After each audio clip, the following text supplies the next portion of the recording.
I have for you today one of the best whiskeys that I tried, that I own, of all of last year. So, welcome to Whiskey Catapult, where we catapult around the world trying whiskeys from all over the world. Today, we are catapulting over to Scotland, to the Highland region, to return to Ardnamurchan Distillery. I've already done a review of the Ardnamurchan Heritage Barley, that one of my earlier reviews. I'll link that. I think it pops up here. But this one is their Cask Strength version. So this is a bit of an older one. This is their AD/02.22. It is 58.7%. And there are newer releases of this that are pretty damn close to the same.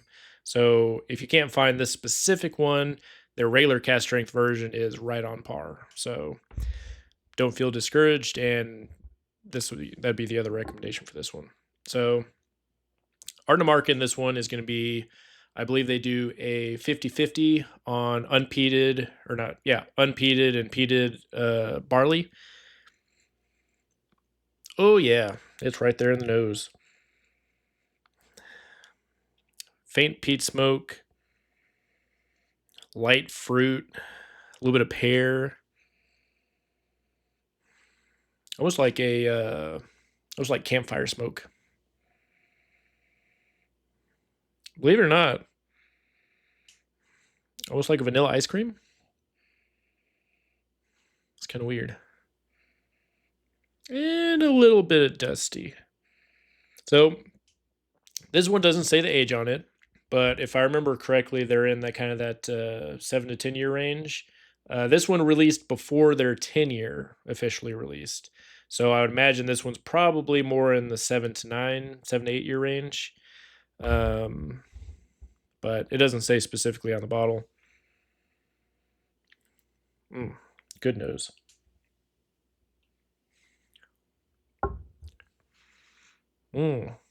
That pear note really comes through. Some oak spice. Kind of got more of a mix between like an earthy peat and a campfire peat, but it's not like blasting in your face like a Kalila. If you ever had peated Buddha Haben, it's more in line with that.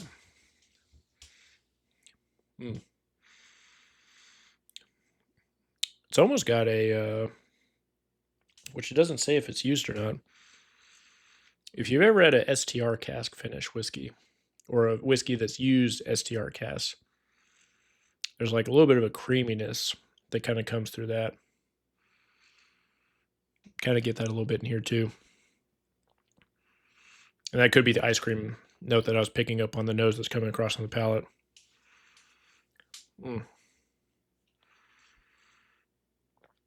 Yeah, really good. Little bit bitter at the start of the finish. Has that really subtle campfire kind of note in there.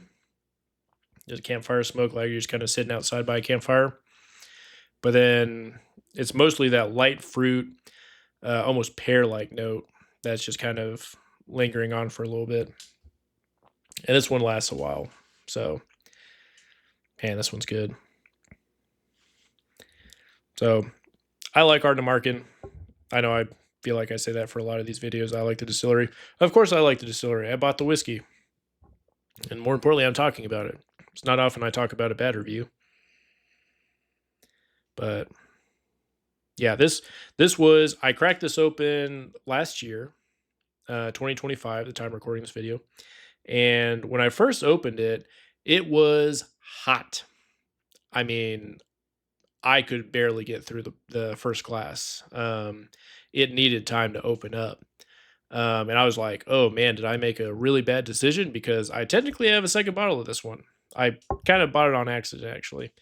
But yeah, thankfully it calmed down. Just let it sit in the glass for a couple months, or in the bottle for a couple months, cap on and everything.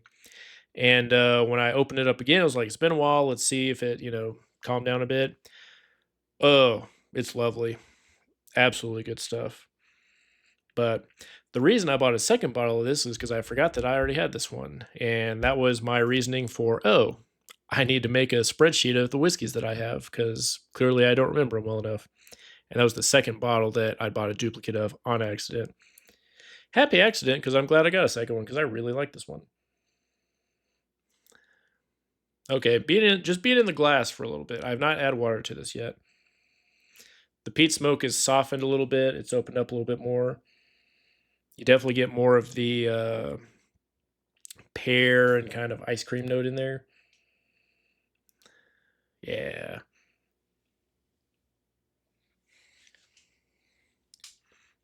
Add a little bit of water this time. Yeah, even just letting it sit in the glass for a while without water, that fruit really comes forward. The peat dissipates a little bit. I would put this in the camp of more of the lightly peated range than like a heavily peated. It's almost got like some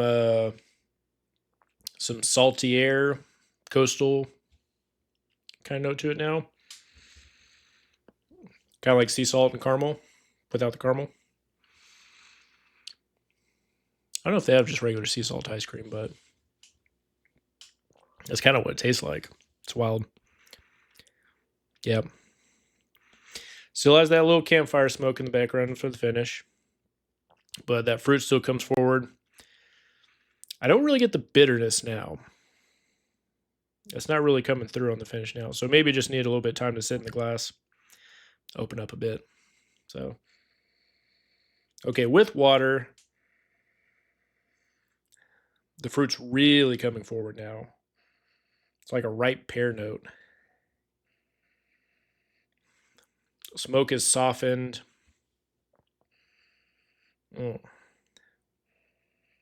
Smells really good.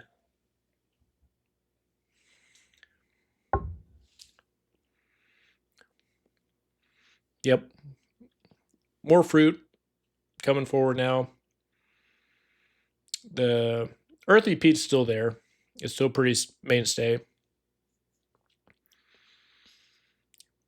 Campfire smoke is gone.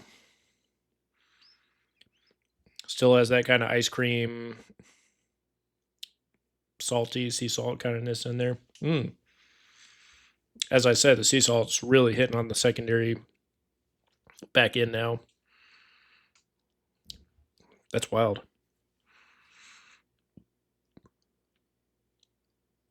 Yeah, this is really good. I really like this one. Like I said, I've had their more recent Cask release where they don't have the batch number on there, and it's just as good. It's really up there. So if you can't find this specific batch, the regular one you'll be happy with. It's in the same wheelhouse. Okay. That saltiness is coming through on the finish now. Like a lot. Not deterring, but like I said, like a sea salt caramel. It's got that sweet and salty just kind of like floating there at the end.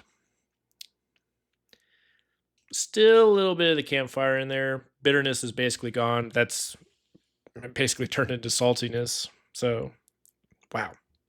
Yeah. Really good. I was really fortunate I was able to meet one of their master blenders, and you're not going to be able to see it, I don't think, but he actually autographed my bottle while he was in town earlier this year to kind of talk about all their new releases, which if you have not picked up a bottle, the Madeira Cask Ardnamurchan release, really, really good. Highly recommend. Actually, the Oloroso one was good too, but I definitely picked up a Madeira one. If you're a fan of heavily peated Scotch, they have a mezcal cask that kind of plays really well with the peated Scotch and the smokiness from the mezcal cask. So it's fun. Wasn't one for that, wasn't for me, but it's fun to try.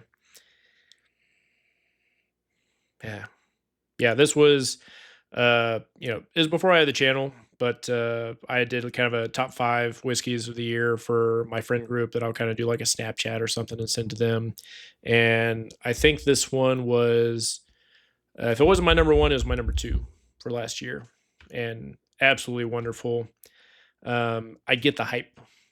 There's been a lot of hype around Ardnamurchan and interest around them. Obviously, the Heritage Barley that I reviewed earlier was really good. I've got a few other bottles of theirs that have been fantastic. So it lives up to the hype. They're not overcharging for their stuff. It's really good. You can get the 10-year-old for about the same price as the Cask Strength. It's in that $80 range. So if you haven't checked them out yet, definitely do so, because they're making some really good stuff. And they actually do have some